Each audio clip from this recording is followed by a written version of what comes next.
Yes, I understand your distinction now, and I think there is a legitimate point there.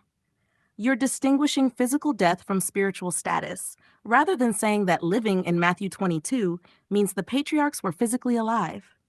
Your framework would be, let the dead bury their dead. Matthew 8:22.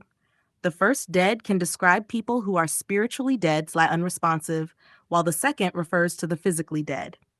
God is not the God of the dead, but of the living. Matthew 22:32.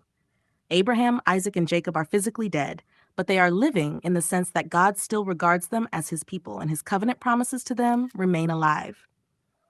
They had not yet been resurrected because Jesus himself had not yet been resurrected. Therefore, living doesn't have to mean currently physically alive in heaven. And your inheritance point fits that framework. Their promised inheritance had not yet been fully received. Hebrews 11:13 says the patriarchs died without receiving the promises. And Hebrews 11:39 says they received not the promise. So I would slightly change your wording from the dead are remembered because their inheritance is in heaven to they are physically dead, but God still regards them as living in relation to his covenant and future promise. Their physical death did not cancel their promised inheritance.